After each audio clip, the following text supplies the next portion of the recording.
Assalamualaikum dan salam sejahtera. Okey, kali ini cikgu nak sambung masih lagi bab 1, tingkatan 1 mengenali sejarah, sambungan 2 daripada pembelajaran kita sebelum ni. Dan untuk sambungan ni kita akan belajar sampai habislah untuk bab 1 ni ya.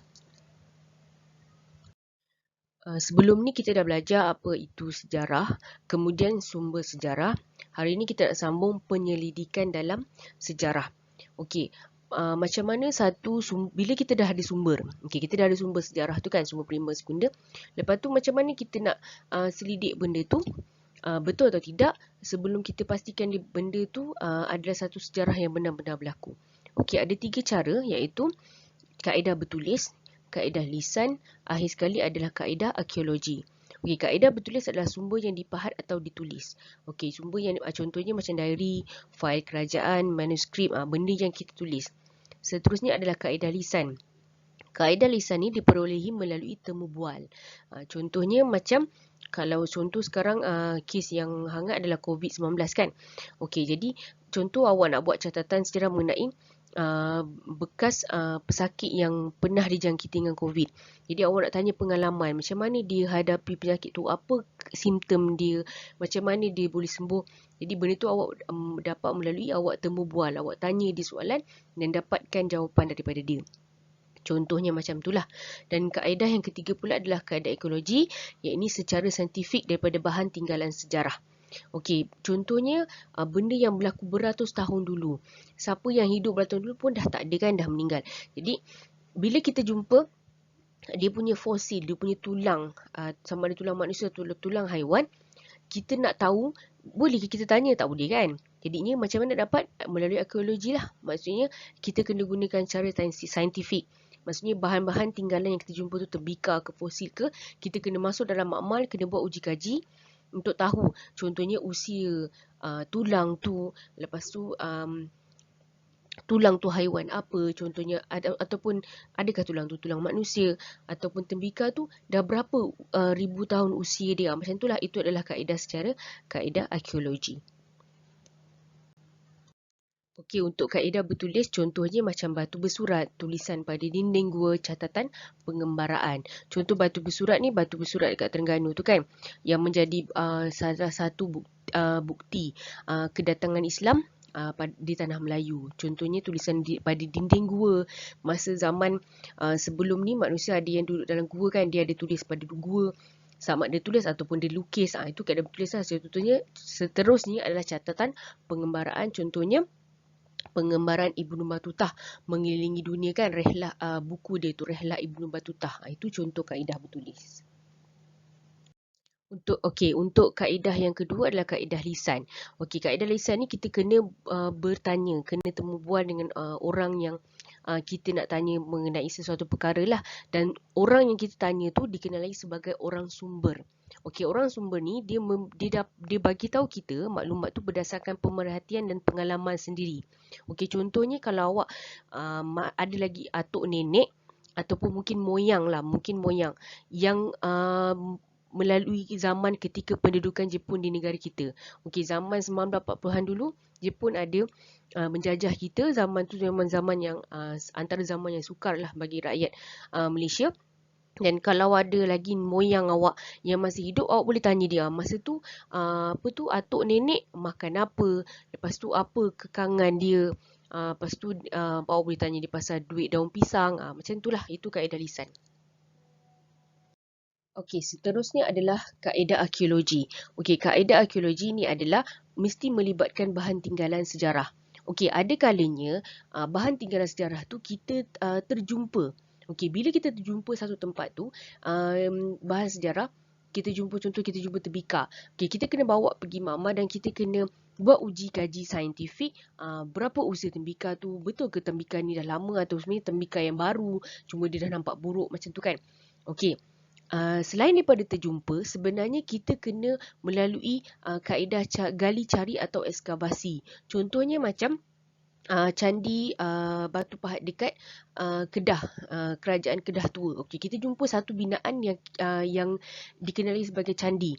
Okey, bila kita jumpa benda tu, kita percaya dulu kawasan tersebut adalah kawasan pertempatan manusia. Jadi benda dah berlaku beratus tahun lalu kan. Jadi logiklah kalau barang-barang yang ada kat situ dah terkambus sebab cuaca kan, perubahan cuaca, angin apa dia dah terkambus. Jadi proses yang dilakukan adalah proses gali cari atau ekskavasi. Jadi dia akan tanda satu kawasan tu dan orang lain tak boleh ceroboh, hanya sejarawan ataupun inilah ahli yang sepatutnya sahaja akan menggali tanah. Dia ada kaedah, dia cari hati-hati supaya kaedah mencari itu tak sampai merosakkan bahan. Itu kaedah ekologi. Okey, selain daripada ekskavasi yang dekat tanah, dia sebenarnya dia ada juga arkeologi bawah air. Okey, arkeologi bawah air ni biasanya contoh macam pengangkutan utama zaman dulu adalah kapal kan, kapal laut. Okey, dulu bukan macam sekarang. Sekarang kapal terbang, dekat lepas tu lori, kereta atas jalan raya kan. Dulu adalah kapal laut. Jadi ada kapal dagang yang tenggelam, yang karam di laut. Okey, itu contoh ni kita nak cari. Jadi melalui kaedah apa? Arkeologi bawah air. Seterusnya adalah 1.6 tafsiran dalam sejarah. Okey, tafsiran dalam sejarah ni apa benda sebenarnya adalah menerangkan atau mengulas sesuatu fakta sejarah berdasarkan sumber-sumber yang berkaitan dengannya. Okey, kenapa wujud perbezaan tafsiran dalam sejarah? Okey, kenapa satu perkara tafsiran dia beza? Sebaik saya bagi contoh mudah. Contoh adalah kek coklat. Kek coklat, okey. Kenapa ada orang cakap kek coklat tu sedap? Ada orang cakap biasa je, boleh lah. Ada orang cakap sedap sangat. Ada orang cakap tak sedap lah. Kenapa berbeza pandangan? Untuk satu kek coklat yang sama, kenapa ada banyak? Kenapa ada orang cakap sedap sangat? Kenapa ada orang cakap biasa je? Kenapa berbeza? Contohnya, itu sebagai contoh yang mudah lah. Sama juga dalam sejarah. Kenapa ada satu perkara yang sama tapi pandangan orang berbeza? Okey, satu adalah pemilihan sumber yang pelbagai. Yang kedua, perbezaan pandangan. Yang ketiga, perbezaan ideologi. Dan keempat adalah tujuan penulisan. Okey, kepentingan tafsiran dalam sejarah. Okey, kenapa satu perkara yang sama tapi pandangan yang berbeza antara manusia ni satu benda yang bagus sebenarnya? Ada 3 sebab. Yang pertama, dia menggalakkan kita gunakan pelbagai sumber dalam penulisan. Contohnya macam contoh pasal kemerdekaan tanah Melayu, kemerdekaan negara kita. Okey, kenapa ada orang cakap ni satu benda yang baik, ada orang cakap alah biasa je. Kenapa berbeza? Dia akan menyebabkan kita tak adalah baca satu buku je. Kita akan baca banyak buku. Atau mungkin kita pergi perpustakaan awam, kita cari surat khabar lama. Apa pandangan wartawan masa tu? Lepas tu pandangan macam tu lah. Kita akan baca banyak. Kita tak adalah terikat pada satu sumber sahaja. Yang kedua, dia ajak kita nilai satu peristiwa yang sama tapi dilihat daripada sudut yang berbeza. Contohnya macam kek coklat tu kan. Ada seorang tu kata, dia kata biasa je. Dia tak suka sangat pun. Lepas tu bila awak tanya orang lain, dia kata sedap sangat. Lepas tu awak tanya, kenapa yang tu tak suka sangat? Bila kita tanya, rupanya dia kata, kenapa dia tak suka sangat? Sebab kek coklat ni tak bagus sangat untuk kesihatan. Makan sekali-sekala boleh, hari-hari tak boleh.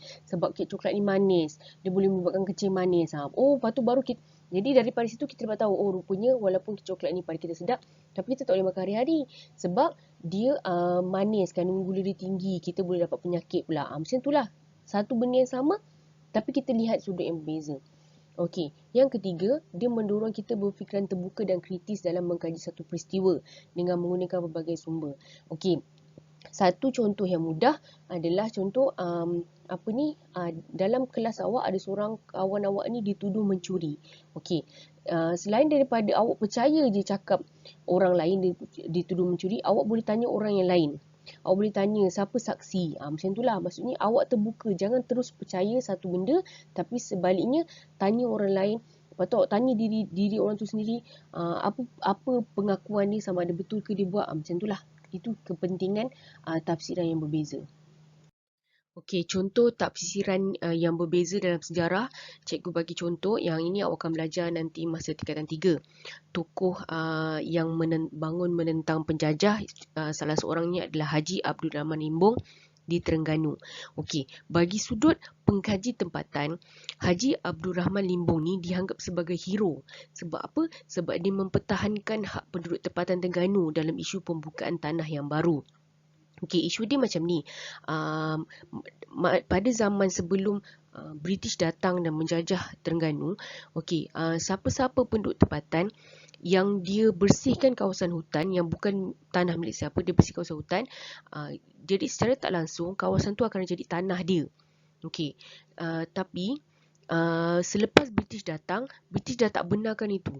Jadi rakyat tempatan, walaupun dia orang tempatan, kalau dia bersihkan satu tanah hutan yang bukan milik sesiapa, British melarang dia menganggap itu sebagai tanah dia. Jadi daripada sudut pengkajian barat pula, Haji Abdul Rahman Limbong ni dia dianggap sebagai pemberontak. Sebab dia adalah tokoh yang bangun menentang, dan dia menentang tu dia bukan cakap kosong, omongan kosong tau. Dia cakap tu berdasarkan fakta. Sebab Haji Abdul Rahman Limbong ni adalah seorang terpelajar yang bersekolah, yang dia dapat pendidikan di Mekah. Okey, jadi dia menentang British, dan British akan anggap dia sebagai penentang. Itu tak berseram beza. Maksudnya peristiwa yang sama, Haji Abdul Rahman Limbong ni dia mempertahankan hak rakyat tempatan dekat Terengganu. Tapi untuk sebagai kita, bila kita baca sejarah, kita akan anggap Haji Abdul Rahman Limbong sebagai hero. Tapi untuk orang barat yang menjajah, dia akan anggap dia sebagai pemberontak. Itu contoh tafsiran yang berbeza dalam sejarah. Akhir sekali, sebelum kita mengakhiri bab 1 ni, 1.7 kepentingan mempelajari sejarah. Kenapa kita kena belajar sejarah? Yang pertama, supaya kita dapat kenal asal usul. Okey, yang kedua, kita ambil iktibar. Kita belajar daripada apa yang berlaku. Jangan ulang balik kesilapan yang sama. Dan jika sejarah itu adalah sejarah yang baik, sejarah yang bagus, kita boleh jadikan panduan untuk hidup kita selepas ni. Lepas tu, memupukkan patriotisme. Apa maksud patriotisme? Patriotisme adalah semangat cinta akan negara dan juga bangsa. Seterusnya, mengukuhkan perpaduan. Rakyat Malaysia dia bukan satu bangsa saja. Dia ada banyak. Melayu, Cina, India, lepas tu suku kaum di Sabah dan Sarawak lagi banyak.